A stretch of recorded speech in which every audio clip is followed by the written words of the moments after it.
has a dream. Every man has a fantasy. Every man has an image of the perfect woman. When are you going to get it? What are you talking about? It never occurred to you that picking guests solely on their looks may not be the best way to go about it? But one podcast is about to get a whole new perspective. ML Elric, and I'm going to do you a great favor. Really? From this moment on, whenever you meet someone in the future, you're only going to see the inner beauty. What are you doing? I am rescuing you. From what? From what? You asked it to Roger the truck around my face. It's gone. What are you doing? Come on. That is not paid for by them. That is paid for by the people of Detroit. You might be qualified, ML. I'm not qualified for this job. Let me tell you something. You want to go right now? Okay? You want to go right now? Hey kids, it's your old pal ML Elric, and Sean, may I say that you look very professional today. In your hoodie. Right, it's sort of your uniform. Yeah, it shows uniform. I think it's a response to last week. He's oogling you again. That's okay. No, I'm merely making an observation that I think is non-offensive and accurate. You look like you're ready to do some podcasting. I saw Mark, Yes. last week in the newsroom, at the Detroit Free Press newsroom, and he had a skinny tie on and looked quite Well, yeah, it's the 80s. quite stylish. Yeah, a retro Stuck look. in the 80s. Probably a 1.5 inch wide tie, I would say. I love the perplexed look on his face. Yeah, super skinny. So he's exactly where he thought he was going to start today. Yeah, it's called a rooster, but I don't really know where you get off commenting on that, because I guess I'm tempted to take it as a compliment, but I'm cringing on the inside. I said it was stylish, and I know you. You're not a random, cashier at Kroger. You know what's in my heart? Not always. Do you have a heart? So that's hurtful too. And that is on the inside. There's no doubt about that. So if you are wondering where all this unsolicited comedy is coming from, last week, Sean basically said, unless you're going to tell a woman, hello, you shouldn't speak to them. Yeah, that's what I said. I'm synopsizing. And so we had a Twitter poll to see whether Sean is right that you should not say something complimentary to a woman if her hair looks nice. If or you don't know her, did you clarify that? No, Did you of course say a not. stranger? No. You didn't? We told people to listen to the show and then vote so they could get the full discussion. We don't try and distill it down to a few syllables like you do. We understand that this is an audience that likes to take things in depth, that they're complex. That would have been they're complex next-level thinkers. to put in the poll question. Do you compliment a woman who's a stranger to you? Or a man. Compliment anybody. If you compliment anyone on their appearances, Sean thinks you should only the do power that dynamic's not quite the same, but yes. If you know them, and I think the position that Mark and I took was if you say something nice and fairly inoffensive, fairly innocuous, like great shoes, would that offend somebody? So we took a Twitter poll to try and see, and you can still vote on that. I think that the voting closes any minute now, but by an overwhelming margin of 73.9 to 26.1%, you ruled that Sean is wrong. All 23 of you. I just want you to it's know, not an overwhelming because sample. you didn't put stranger in there, did you? What did our photo editor say when we had the very conversation with her in the newsroom last week? I'd like to hear this. I complimented her on her shawl, and she appreciated it. And what did and when she was asked if she were the same compliment came her way from a stranger out in public, what did she say? She said, Sean's a dick. No, she said she Oh, wouldn't after want that? it. She said you probably shouldn't do it, Mike. I think you're missing That's the not most. what she said, actually. The most important. That's not at all what she That's said. exactly what she said. The most No, it's important not. part of Oh, that are exercise we broadcasting there. from Chicago again? What?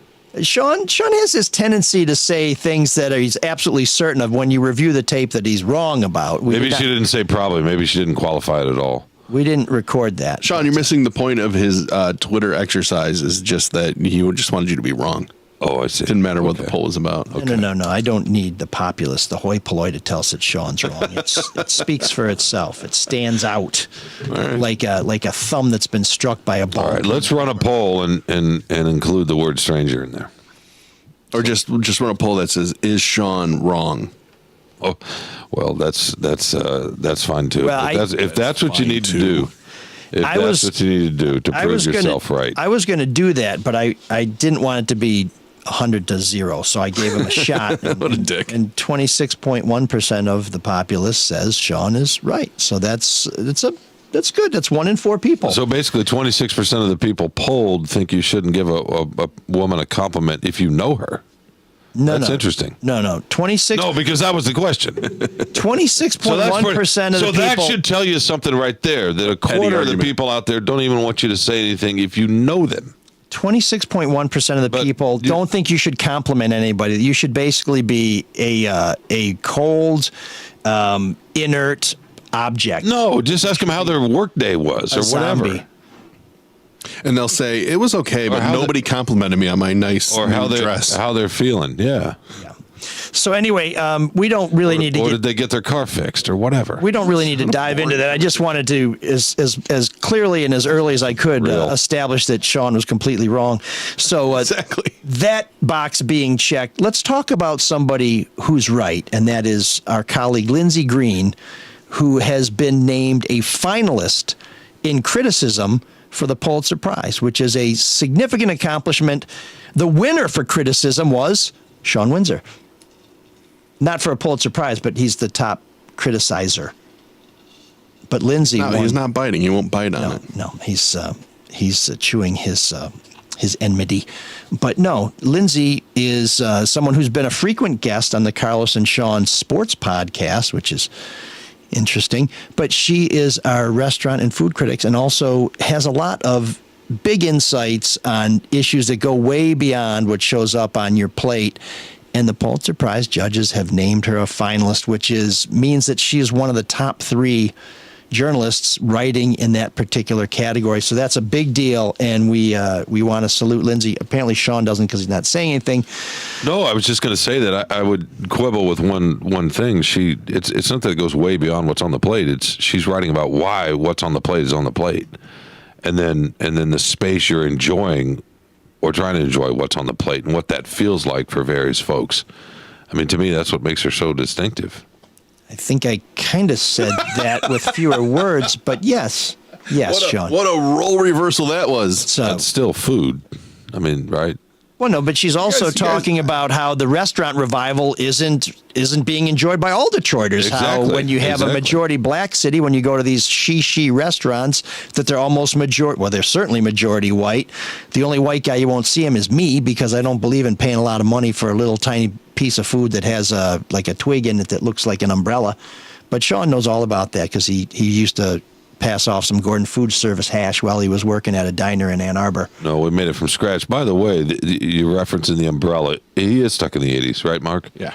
That's the only thing he could think of was an umbrella that you get in a cocktail drink, right, at a douchey bar on the beach somewhere. Why is that a douchey bar? I mean, well, it doesn't have to be, but it's kind of nice. I'm just thinking about where he. I feel like there's an odd tension between you two. I'm just thinking about where he might have been. Why is there an odd tension in between his little you two? skinny tie? Why? Are you guys having bad days today? Why can't you just say that it's a beach that had a good day at work?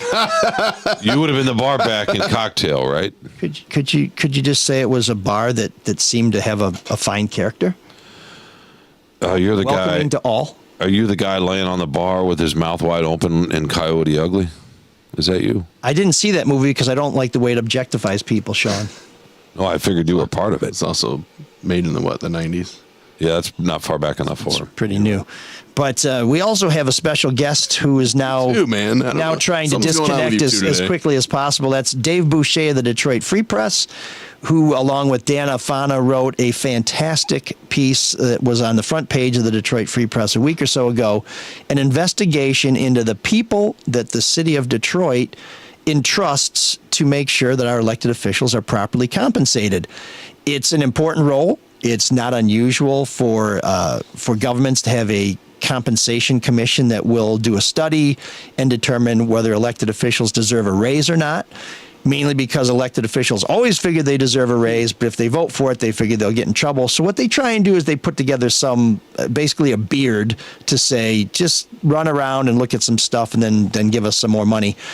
In Detroit, it's a little worse than in most places because it turns out, as Dave and Dana discovered, the people who are giving city council members raises are friends, associates, colleagues, clients, And sometimes they even have contracts that the city council is asked to approve. So that is a pretty remarkable piece of reporting. And Dave's going to join us in just a minute to talk about that. Great stuff. Before we go, we'll also talk a little bit about my latest column on lawmakers who caught up in bribes and whether there's going to be other people in trouble. We're going to tell you how to save a lot of money on concert tickets today. If you use the code that I provide, you can get concert tickets for $25, some pretty big acts too. So stick around for that. And we're going to ask you whether you would pay to watch this show, because we're thinking about going Patreon. So a lot to talk about today. But it's all brought to you by Luke Nowacki of Pinnacle Wealth Strategies, who will help you prepare for your retirement and invest wisely and kind of, put aside all the angst that you may be feeling when you look at the stock market. And David Hall of Hall Financial will help you buy a new home, refinance your home, take money out of your home to use on things that you need done, maybe some improvements, maybe some fun stuff. And speaking of fun stuff, we'll tell you about what's going on at the Caju Cafe, the pride of the East Side, where there's live music, great food every night of the week, and one of the only places in America where you can go feather bowling. If you're watching us on YouTube or Facebook, we appreciate it. Carmen is checking us out on YouTube, so Carmen, always good to see you down there. And on Facebook, or I should say, or on YouTube. Please wait and let us know what you're thinking about the show. Mark, how you feeling today? Me? I'm great. I'm always great. You know that. You're wonderful. You seem Why? You seem like you're having a good day. That's all I feel comfortable telling you. I feel like you two aren't, though. We'll have to. I do have a question for Dave. Here we go. Here we go. That's what I was I do have a question for Dave. I do have a question. When he finally joined us, I would like to know, first of all, if Dave was in the staff meeting last week where we found out who our new editor was, and then if he's been in other staff meetings, and then if he thinks he'll ever be at a staff meeting where Mike won't get up and grandstand. No, I mean, would that be a staff meeting without that? No, of course not. That's everyone needs to stop and see what ML has to say about anything. So, we could have had Dana on the show, but we went with Dave. So that was. It's always good to get your feedback, ML. That's important. So yes, I was there for that, and I appreciated his ringing endorsement of our new leader. Yeah, that's right. So what Sean is alluding to, without actually saying anything, now you're going to give us useful. the speech. Go ahead. Well, no, you could have broken this news. You are in the news business. At least the news business provides you a steady stream of income. Detroit Free Press made history last week when Nicole Avery Nichols was named the editor of the Detroit Free Press. Now, the Free Press has been around 192 years. We just celebrated our birthday last week. Thank you for subscribing. We really appreciate that. It's a very kind gift and quite a bargain at 33 cents a month. But Nicole Avery Nichols, who I've known for 20 years, which I happened to mention during this staff meeting, is the first black woman to be named editor of the Free Press. It's long overdue. She's an excellent leader, and she is someone who is going to take the Free Press to another level. Now, we've had some pretty good interim leadership, but Nicole is someone who is, there's almost nothing she can't do. She's passionate, she's hardworking, she's focused, and she has the kind of leadership qualities that few executives have, where she plans and then executes the plan and motivates people to execute the plan. So what Sean is referring to is we were invited after Nicole was announced as our editor to ask questions. If anybody had anything to say or ask questions. Sean's question was, where's the bathroom? I didn't get to pee earlier today, and when is this going to be over? And then he said something like, where's Mark with his sexy legs? And most people are like, Sean, please don't say anything. Just ask me how my day was. Please don't say anything. And I just shared an anecdote about how long I'd known Nicole, how I met Nicole, and how the first impression she made on me was she knows what she's doing and she can make people do it, and how I really felt like that was good news for the Free Press. And I offered people a little advice based on my experience working with Nicole, which is she knows what she's doing, and if she asks you to do something, you should probably do it, because it probably is the right thing to do. And then Sean turned around and said, everybody here looks real sexy. And then they adjourned the meeting. Probably. Emil, I think that when you gave that anecdote, you also prefaced it by saying that you had no idea what you were doing, and then Nicole helped you figure out what to do. So, I think that was a key component of that story. Well, and the other part of the story I like how told Dave is edited it down too. By the way, no, this is why Dave is a professional. I also happened to mention that I had left the managing editor of the New York Times at an airport, so I may have devalued any endorsement I made just by exposing my own poor judgment. But that in no way diminishes Nicole's ability to execute her plan, which she did to the granular level. She's fantastic. So looking forward to working with her. But now let's get to Dave, because he's sick of all this stuff with Sean. It's always about Sean. Sean. He's like the Jan Brady of this podcast. In the middle, unloved. Why are you so silent now? I'm just going to let him keep going. Right. Let's get to Dave's article. It's Sean's fascinating. So Dave, Please. would you call it the elected officials compensation? What's the title of this austere group that's just handing out tax dollars like it's Easter? Yep, you're right. The Detroit Elected Officials Compensation Commission. It's a mouthful. And who are these folks, and what is their duty? Yep. So under state law and city code, it's a 7-member commission. The only parameters and requirements for being on this commission is that you're a voter of the city and that you don't essentially work for any level of government. And it's their job, as you mentioned earlier, to review information, be it salaries in other cities or inflation or whatever other financial information that others deem relevant for this consideration of pay, and then use that to evaluate whether or not they should change the pay for the mayor, the city clerk, and the city council. Historically in Detroit, this has led to pay raises, while the law allows the commission to recommend pay cuts, and that has happened. Traditionally, and most of the time, this leads to pay raises. This commission presents this report, and then city council needs to adopt it in order for raises to be initiated. Or essentially reject it for raises not to be initiated. Essentially, every time this commission comes out with the raise, that's what happens. Like, they're the entity that creates these raises. The key component of this story is that these people, everybody on this commission, is appointed by the mayor. Now, again, keep in mind, the only parameters for being on this commission are being a Detroiter and not working for government, essentially.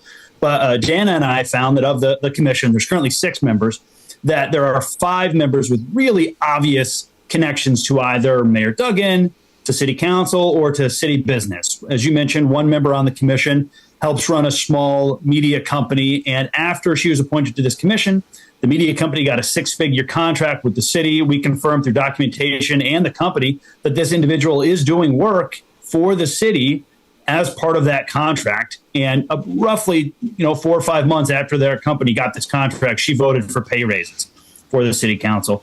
Another member, until very recently, ran a nonprofit that worked with the city departments and the mayor's office to kind of coordinate allocating funds for economic development projects in the Live 6 area.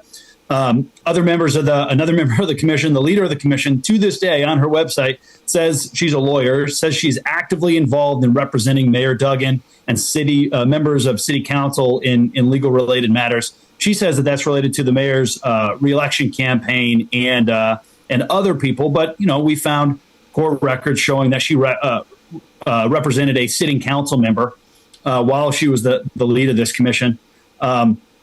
Another member is Ike McKinnon, a longtime Detroiter who was the chief of police for Detroit, but was also Mayor Duggan's deputy mayor for a while, and then was appointed to this commission. And then another member is also a board member of the Michigan Gaming Control Board, which is that's another entity that seems odd, but it actually regulates all the casinos in Detroit. So it's a very powerful entity that starting next year will get paid for every meeting that they attend, which, we had an expert contend could make that person an employee of the government.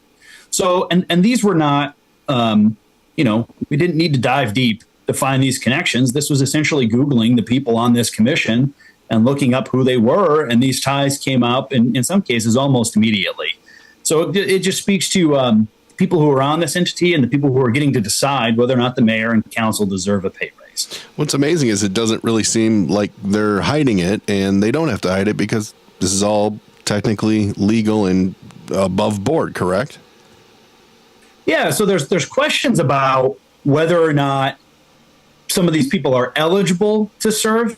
Again, it appears that everybody is a Detroiter, but there's questions about whether or not serving on this like Michigan Gaming Control Board makes that person an Ineligible. employee or member of state government. And again, the member who has a contract with the city, there's an argument to be made that that might make her a member of city government. Now, I think that the counter argument to that is, well, maybe they're a contractor and a contractor isn't an employee, but state law and city code say that you can't be a member of city government or a member of the legislative branch. And so that's a little bit vaguer and at least raises a question. And so it piqued our interest. And eventually, Conrad Mallett, the Detroit Corporation Council, agreed that at the very least, there are questions about how this appears to the public. So even before we published our story, as journalists do, we took our findings to the city and said, what's going on? And Conrad Mallett said, we acknowledge that there could be some improvements. And they said that the mayor's office has pledged to initiate an entirely new ethics review system where not only applicants and nominees for these positions, but any sitting member of any board that is appointed by their office needs to file some sort of paperwork every year, essentially acknowledging that there's no conflict. They are engaging in something that could potentially be an issue. So it's always good in our business when you get some sort of impact pre-publication. And that, again, to us, indicates that the mayor's office at least acknowledges to some degree that this doesn't look as good as it should. So this isn't something that just occurred to Dave and Dana. Back when I was at Fox 2, I reported on the last raises because Buzz Thomas was the head of the commission, happened to be a consultant who helped get Mayor Duggan elected, happened to be someone who works with a lot of politicians and elected officials in Detroit. We raised this issue a long time ago. Nothing happened. Roy McAllister, who was on city council until the last election, asked some questions in a public forum about, is this appropriate? Should we be having these people deciding on our raises? Ask the Board of Ethics to weigh in on it. Can we check their backgrounds? And Dave, what did the Board of Ethics say, and what did you make of their response? Yeah, so as you said, at the time, Roy McAllister was the head of the city council entity that vets all mayoral appointees. And so he pointed out that some of these people that were appointed have very obvious, at least friendly connections with members of council, if not business connections. So he wrote a letter to the Board of Ethics saying, like, in the case of two specific people, are there any concerns? Can you just look into their background? And the chair of the Board of Ethics wrote back and said, essentially, we're not the FBI. We don't do background checks. And so it was one of those where, it looked like the city council member was trying to do the right thing and went to the Board of Ethics, and the Board of Ethics kind of put up their hands and said, essentially come to us after the fact, after you think there's an issue, at which point it looks like those appointments kind of languished. Then Roy McAllister lost his reelection. And then at least one of those people that he specifically named was appointed to the commission and then months later got the contract with the city. And so it was essentially the kind of issue that Mr. McAllister potentially raised as, a possibility that could happen. So it speaks to this idea that there's not a lot of potentially proactive action ahead of something that might be unethical. Instead, it's sort of reactive. And to be clear, we still haven't seen anything change, right? We wrote this story. Nobody left the commission. Nobody said what they were doing was inappropriate, even if the mayor's office said they were going to institute some sort of changed ethical paperwork, and we haven't seen what that policy is actually going to look like. Did you find that out too, Mike, when you did this first with Fox? I didn't find out as much as Dave and Dana did. They went way deeper, and they found how widespread this is. Okay, that's better. What I'm saying, Sean, and thank you for noticing it, is that this is a problem that's been around for a long time, and no one has done anything about it. When an actual elected official who stood to benefit from this raised his hand and said, wait a minute, folks, what are we doing? The city's ethics board blew it off. Yeah. Just said, listen, we can't do that. Now, there's a difference between doing an FBI level background check that you might do to give somebody top secret security clearance and just saying, yo, can I see your resume? Or, hey, dude, do you have any contracts with the city of Detroit? And where Dave and Dana really dug in on this is to show that these folks on the ethics committee, they're not really interested in working that hard to protect the city and to make sure that we don't have ethical issues, because ethical issues undermine people's confidence in their government. And then I'll tell you about the Ethics Commission. It's often filled with people who are, wait for it, friends, political supporters, colleagues, business associates of the elected officials who they are supposed to sit over and determine whether or not they are acting ethically, which may be one reason why people like Gabe Leland get indicted for taking bribes, or maybe they give contracts to their girlfriend and the Ethics Commission doesn't say bupkis. And Dave and Dana have shown that we have what I would call a cozy culture in City Hall where people have something to gain by currying favor with elected officials, are in charge of giving elected officials more money, which is something elected officials really like. This is where it gets tricky to me. You talk about Ike McKinnon, right? He's former deputy mayor, chief of police. He's tied in. He's going to know these people.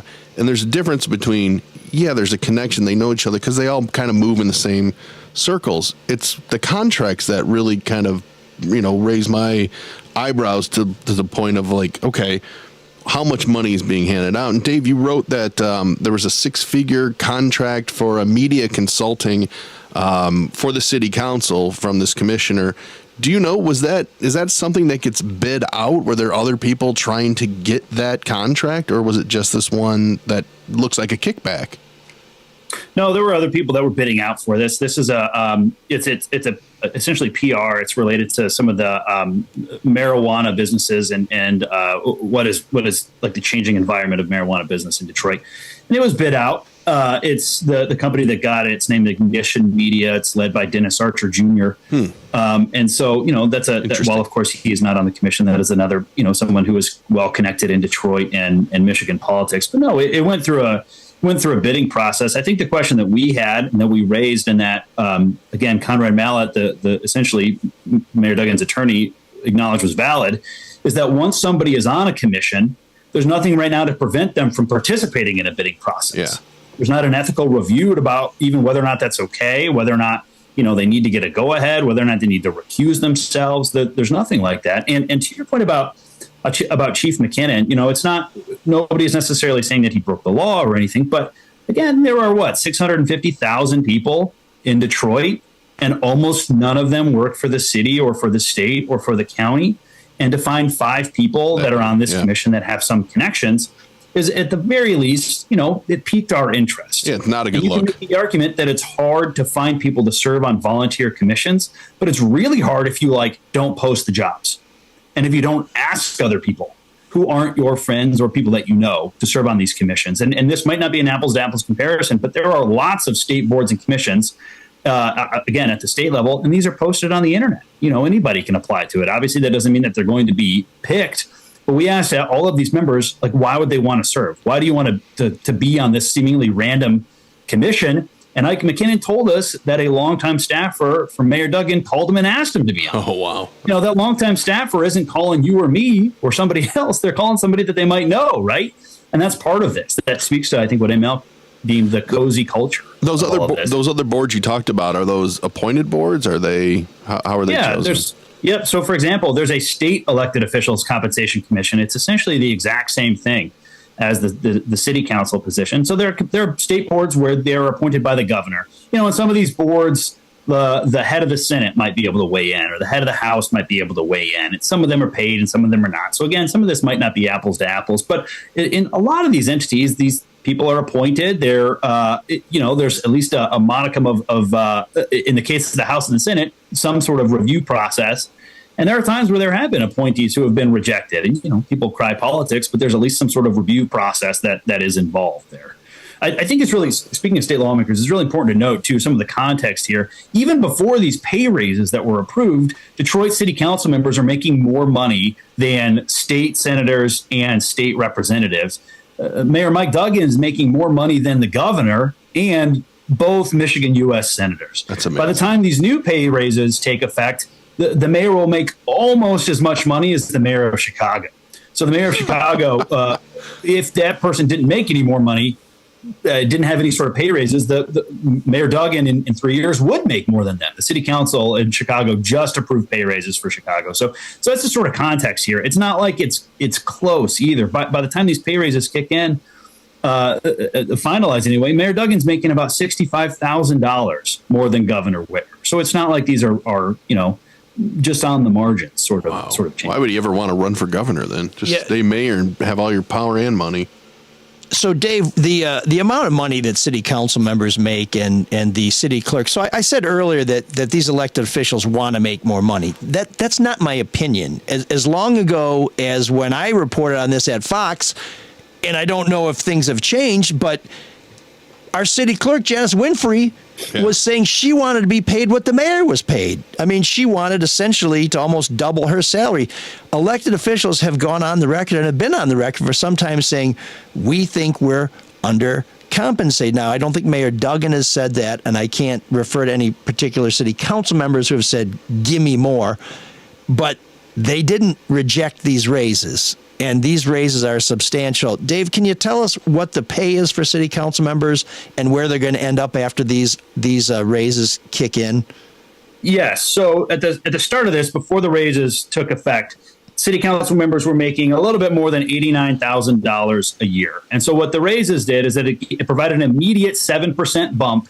And then at the start of every new financial year in July for the next 3 years, everybody gets an additional 3.5% raise. So if you do the math and you go through it, by the end of it, city council members and city clerk Janice Winfrey will make a little bit more than $106,000 a year. Wow. For context, that's about $6,000 less than the Attorney General of Michigan receives and the Secretary of State receives. And I believe state lawmakers make about 79 grand a year, something like that. 72 grand. Yep. So keep in mind, state lawmakers, which is also a full-time job. I hear this a lot, and I'm sure everybody here does too, that city council works full-time and they're working around the clock, right? I covered state legislatures here and everywhere else. State lawmakers say the exact same thing, and they're making, $30,000 less than the city council. So that's the context. Yeah, a couple of things to consider, too, with these elected officials. The state legislature and the Detroit City Council, you want to talk about recesses? These guys have so much recess, you don't know when they're in class. These folks take weeks and sometimes months off. Now, of course, when you're dealing with constituent concerns, you can be busy around the clock. And whatever you think of elected officials, whether they're doing a good job or a bad job, whether they deserve the job or don't deserve the job, their phone rings all the time. It's very hard for them to go out anywhere where they're recognized and not have to deal with people. So I don't want to diminish the demands on their time, but they know this. They want these jobs. We do not recruit candidates. We do not draft candidates. You put your name forward. You fight hard for it. So when you get it, don't bitch about it. But the other thing is, who listening to this podcast received a 7% raise? Who's expecting to get a 3.5% raise every year after that? And before you answer that, how many of you get not only a free car, but a free SUV? And how many of you don't have to pay for your gas? And how many of you don't have to pay for repairs? And how many of you don't have to pay for insurance? And how many of you can hire half a dozen or more of your friends or people you know to work for you? I didn't hear anybody answer. You know why? Because none of you can say that. But every member of Detroit City Council can say that. And the difference between council members and legislators is while legislators make less money, they also get like 10 grand a year in expenses. They do have their own cars, they don't get mileage, and they can only hire really about 2 employees, which makes it really tough because geographically they represent at least as many people as a city council member. And so when you're trying to serve your constituents and trying to stay on top of policy, there's way more policy and legislation that goes through the State House and goes through Detroit City Council. Let me tell you that. You don't have the people to really do as good a job. So these city council jobs are pretty sweet. And the compensation is pretty good. And let me tell you, based on my understanding of what the people on city council did before they got elected to city council, these are the highest paying jobs these folks have ever had and more than likely ever could get. So it's not like they were working for poverty wages before these raises. And we do have a city that's heading to a potential problem balancing its budget when we have to start making pension payments again. Instead of being worried about that, these folks were worried about getting more money for themselves. It's pretty staggering. Dave, did any council member vote against these raises? Did any elected official, the mayor, the city clerk, go and testify before city council and say, please do not give us more money?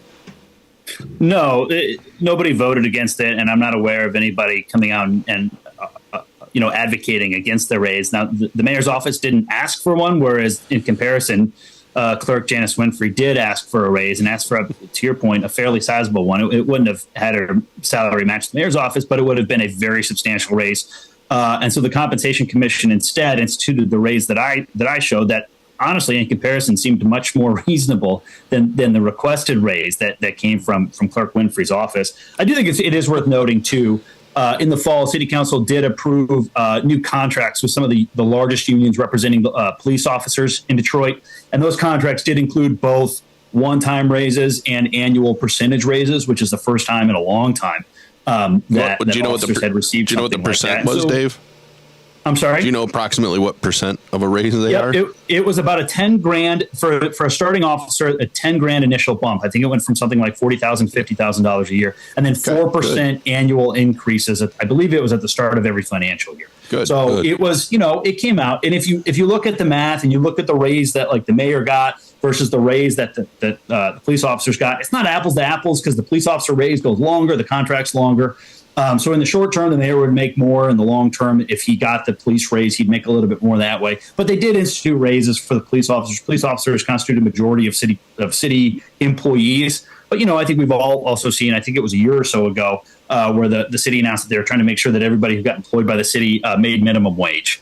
And I think to your point, ML, if you look at what the average salary is, the hourly salary in Detroit, and even in the Detroit metro area, which includes potentially affluent communities in Oakland County and other counties, it's around $59,000 to $60,000 according to federal statistics. So most people are not, to your point, getting 7% raises, and many people are not getting guaranteed raises every year. Well, the other thing that's important, and that is good context to show that City Council and the mayor are cognizant of the fact that people are underpaid. But one of the reasons why the police are getting more money is because we are losing police officers. We train them at the academy, and a fair number of them, when they graduate, they go out in the parking lot, and their suburban department is there to steal them away. We are not having trouble getting people to run for Detroit City Council. And even with these raises, our cops, who have one of the toughest jobs in the world, where they literally are putting their lives on the line every time they roll out of the station, are making half of what the Detroit City Council is making. It's such a harder job, and they've been underpaid for so long. And one of the things that when you look at the Detroit police budget is they are habitually understaffed. The number of positions that are approved in the budget versus the number of positions that are filled, there is a gulf there. And one of the reasons why Detroit police officers make so much in overtime is because they are forced to work because there are not enough cops. So it could be argued, and it makes sense, that if you have enough cops to do the job, when you pay them more, you actually save money because you're not paying some of them time and a half to fill in for the cops that you don't have. So paying police more actually is budget-wise. Now, I'm a columnist, so I can express some opinion, but I will tell you right now that paying city council members $1 more than they were making before is not money well spent. And when I ran for city council, I advocated taking away their damn cars because they don't need them. And some of these council members don't have their own cars, which means when they're running to the grocery store, they're doing it on our dime. Those vehicles are only supposed to be used for city business. So, city council, they're doing pretty well. But the point is not how much they're making. The point is that we have a commission that's supposed to make sure they're compensated fairly. And as Dave and Dana pointed out, the mayor of Detroit is going to make almost as much or more than the mayor of Chicago. It's ridiculous. That's a city of more than 2 million people. We're a city that's scraping to hold tight at $650,000. I do think the challenges in both cities are great. But again, we have no shortage of people who want to be mayor. It's not like you have to recruit candidates by raising the price. I mean, I gave up my job to run for city council, so I took a big loss. There are lots of other people. Lots of people want to be mayor. Yeah, and lots of people want to serve on city council. That's why we have so many people run every time. In fact, my opponent didn't have a job when she ran for city council, so whatever you're paying her is a huge raise. These council members do pretty well. So, Dave, kind of in summation, I guess, how do we fix this? You mentioned Conrad Mallett kind of acknowledged there's a problem there. And when you interviewed him, he said there's going to be changes made. Did he say specifically what they were? Do you expect these posts that Duggan appoints, do you expect them to be publicly posted so people can apply to them? I mean, what is some substantial change that can happen so this bullshit doesn't keep going on? Yeah, I did not get the impression that these would be posted. That was not. I think the way that Mr. Mallet put it was that there needs to be some sort of decorum that somebody has if they're going to sit on one of these.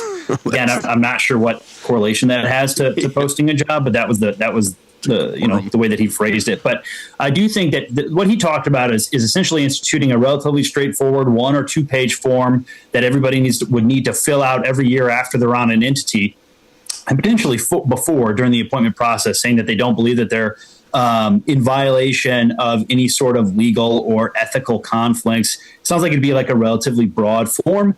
And then that could potentially create this help with either the ethics entity, the ethics board, having this post-action review that could sort of initiate something where like, well, they said this on a piece of paper, but we find out they have a contract or something. He said that it would essentially create a mechanism where if the mayor's office or somebody else learned about some sort of ethical issues, that they could use that form to essentially force that person to resign. I think a lot of this is going to come down to execution, right? Like I think everybody has seen elected officials and high-ranking leaders promise to initiate reforms, and sometimes they do, and they work great, and everybody is happy with the way that works, and many times it does not live up to the expectations. So I got the impression that this would happen sometime in the coming months, potentially in the next 8 weeks or so. But I think it's going to be really important for us and others to actually see what that looks like, and frankly, to see whether or not that prompts anybody to resign or to change, from either this commission or any of the many other appointed commissions from the mayor's office. Stay on them. Yeah, and stay on them, please. And other cities fill these boards by doing things like turning to academics who have no stake in contracts or politics, pastors, experts, people from foundations, nonprofits, things like that. So there is another way to populate these boards that takes them one step away from the political process. But truly, the only way anything like this is going to happen is because reporters like Dave Boucher and Dana Afana find out about it, tell people about it, and please tell me that you're going to check back on these jokers in 3 months or 6 months and say, hey, Connie, where's that form? Because you said you were going to do it, and it's about time for you to walk through it. People call him Connie. I know Conrad. He's a nice fella. Very yeah, dapper. We're definitely going to stay on it. This and frankly, other stories that we're kind of looking into just with, again, this idea of this appearance of impropriety, right? Like these are the sort of questions that the readers want us to ask and are completely fair for our elected officials to answer.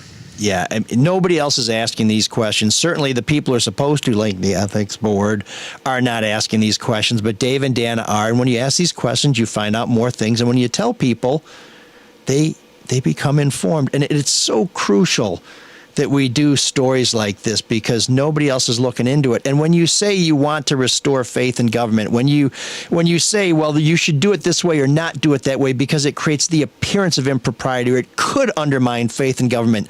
Our government has had more people go to prison than any other government in Michigan over the last 20 years. So when you say we need to restore confidence in our elected officials, when you say that we need to avoid even the appearance of impropriety, yeah, I say amen. So, Dave, thanks Great again job. Yeah. for coming on. Terrific work. You can support Dave, Dan, and everybody at the Free Press, even Sean, by subscribing.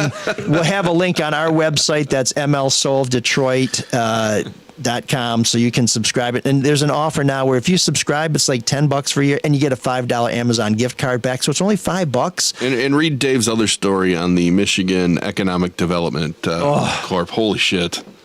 Yeah. I don't know how you do it, Dave. It's also depressing. Yeah. I think I had an editor one time tell me that I was on the debauchery beat, so that feels appropriate. Jesus Christ. Well, welcome home. So, Dave Boucher, Detroit Free Press, thanks for joining us on the Soul of Detroit. Sure, thanks for having me. I appreciate it. Thanks, Dave. Keep up the great work. Hey, Sean's still here. And I have to tell you, I know Dave, so maybe I'm taking a liberty. He looks pretty good. Oh.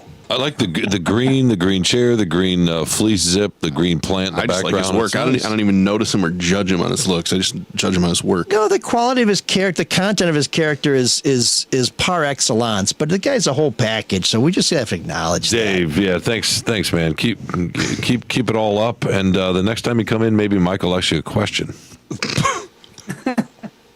I do. Yeah, there was one in there. I think there were one or two. Okay, Dave, time to go. I don't like this being outnumbered shit. We also need to thank Carmen. It's Carmen Day here at the Soul of Detroit. Carmen's watching on Facebook. You can watch this broadcast live every week on Facebook. Is that two different Carmens? Wow. Two Carmens. That's right. You do great in the Carmen demographic. Well, we got Carmen Lynn for the win and then Carmen L. So, you can't lose with the Carmens. That's fine with me. I love them. Love them both. Right, Sean? Yeah, what do you got, Mark? Oh, I wanted to tell you about another great person of high character, and that's Luke Nowacki. We know Luke, right? We do. Great guy. He can help you plan your investments, help your money make you money, right? Do you want to be in bonds? Do you want to be in stocks? 529s? Where are those? No one knows. 401ks? Who knows what those are? Especially if you're on the city council. Oh, there you go. Yeah. Oh, he would have a lot to say about that, knowing Luke. But if you have questions about your future financial goals, or if you're wondering, how do I even start? I don't even know how to start. Luke Nowacki can help you forge a plan. It's a free consultation, 248-663-4748. And when you call Luke, he will make it all about you, sweetheart. Securities and investment advisory services offered through Royal Alliance Associates Inc. Member FINRA/SIPC. Royal Alliance Associates Inc. is separately owned, and other entities and/or marketing names, products, or services referenced here are independent of Royal Alliance Associates Inc. The other thing about these free consultations, and they really are free. It's amazing. You sit down with somebody like Luke, and you say, they'll ask you questions like, "When do you want to retire? How much do you think you need to retire?"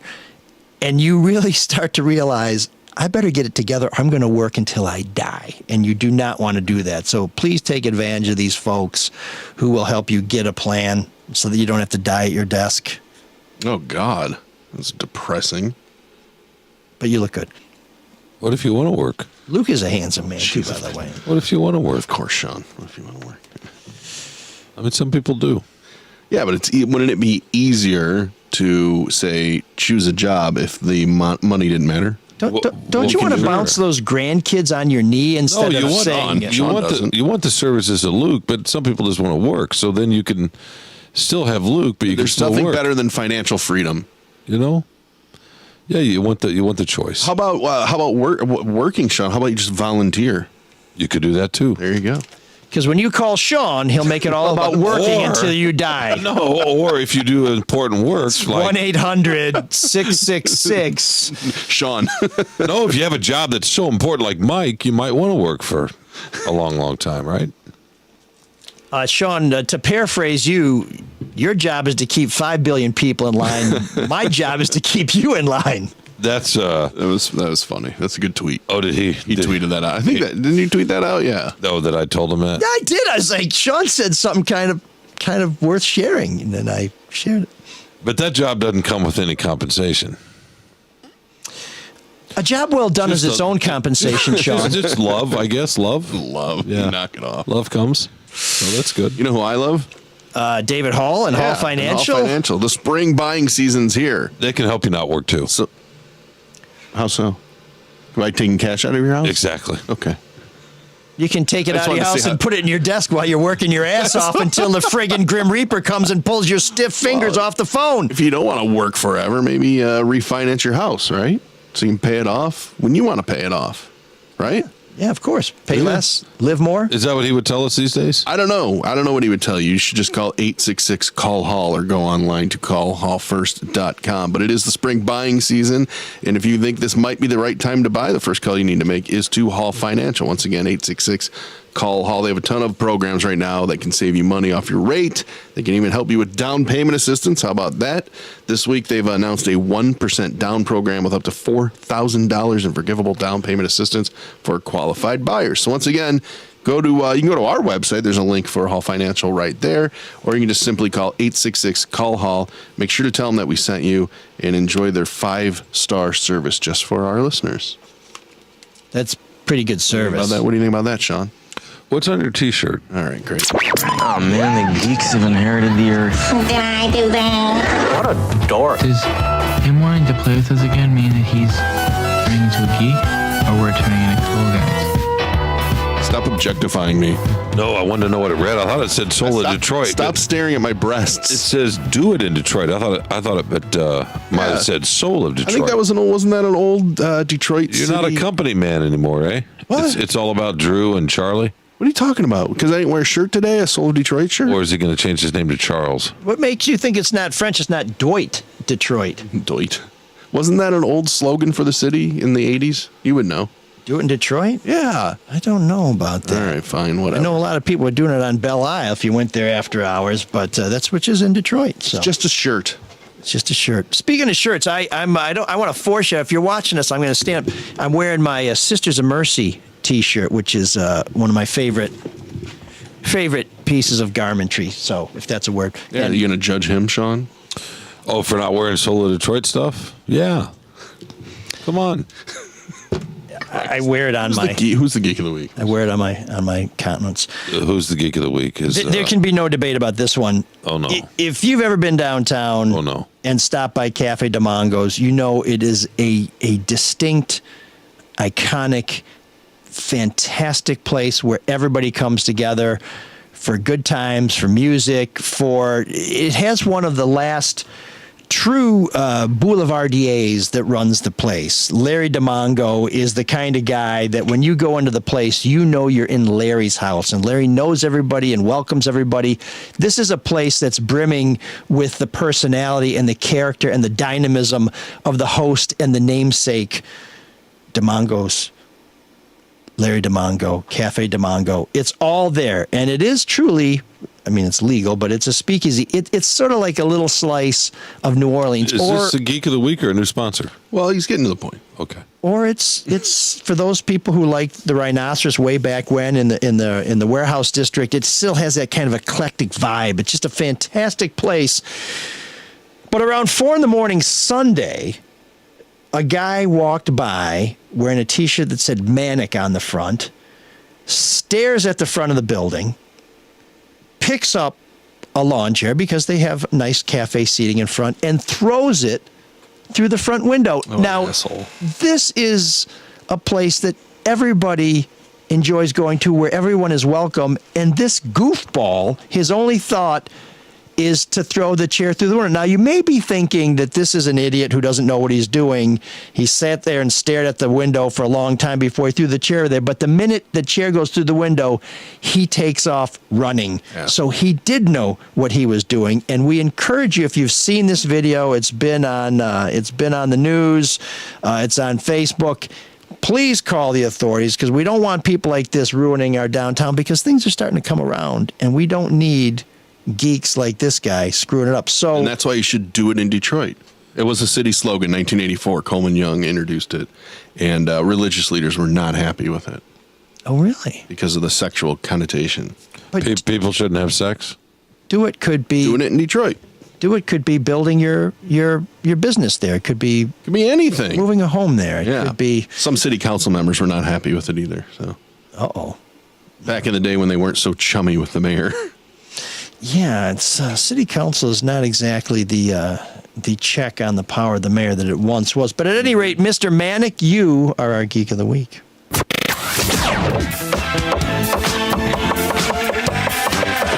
you again. There's an all-night party in room 7609.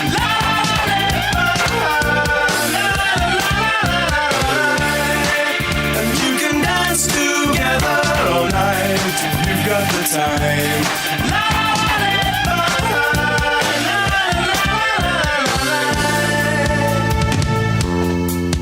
So let me see if I've got this right. Sean, anti-compliment, pro chair thrower through window. Is that in a nutshell? Is that? I think he's just anti-show.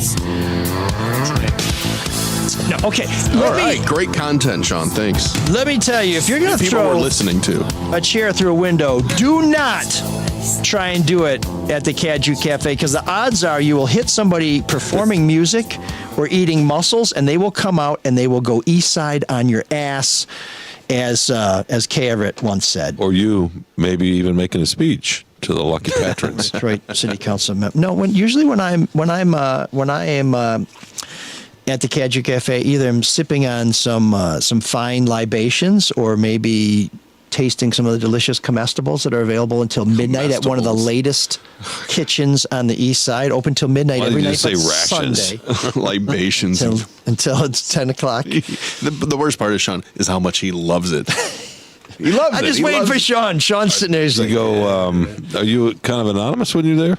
A what? No, I just mean his usage of words. No, I understand that, but I'm just saying when you go in there, are you anonymous, or do you not try to hide your Mike Elrickness? When I go in there, I'm just another face in a very dynamic crowd. So you don't demand special privileges or anything like that. You just demand. Oh, that's not him at all. I demand nothing. I sit down. I very politely order from their fantastic menu or from the many wonderful beverages on tap. Sometimes I order a mixed drink. Does the staff know you? Some of them do. Some of them don't. That must feel good. We're just all people. Yeah. Do you have a gavel so you can hold court? Not me. Not me. You don't hold court at a bar? I could see you holding court at a bar. No, not you me. Stand up when you drink there? What? No. Well, just to make it easier to project. I'm just there to enjoy the all-you-can-eat mussels on Monday. Sometimes I go to listen to the open jam on Monday and karaoke every Wednesday. You may see me stand up for karaoke, but only to applaud because I can't carry a tune, and I really admire those who can. Speaking of tunes. Speaking of tunes, this Thursday, the Blues Cats are presented by the Detroit Blues Society. On Friday, the Reefer Men will be playing. Saturday is the Dick Kroll Band, and on Sunday it's Eric Goebel's Sunday Fun Day Jam. Oh, you got it right. Along with Delta 5. You're so proud of yourself. Fantastic. It's the first time you've gotten that right. It's only taken me a month. But if you want to know about what's on the menu and who's playing live, go to cajucafe.com. That's CADIEUXCAFE.com. You may see me sitting there quietly enjoying the many wonderful things going on around me and waiting for Sean to show up just so that he can berate me because he's a bully. He's won the Pulitzer Prize for criticism, but in a very narrow category, criticism of people who only like to help people. It's kind of a dick category they just instituted this year, but it's all his. It's all his. So that's Sean. So anyways, I want to tell you a little bit about how you can save some money on some great music. Starting tomorrow, Live Nation Ticketmaster is having $25 concert tickets. No surcharges, which is unbelievable with these jokers. They try and suck the marrow out of the bone after they've sucked the blood out of the body. But you can get $25 tickets all in for selected concerts. If you go on today, that starts for the general public tomorrow, but if you are a member of Rakuten, which used to be Ebates, you can get in today and snag some of these tickets. I will put a link on our website for you to join Rakuten and get in on some of these tickets. And the reason why I'm so excited is because one of the bands that I don't understand why they're selling $25 tickets for these guys. They're fantastic. They never tour. They're almost never in America. But the Sisters of Mercy will be at the Fillmore on June 5th. Now, I bought my tickets as soon as they went on sale months ago.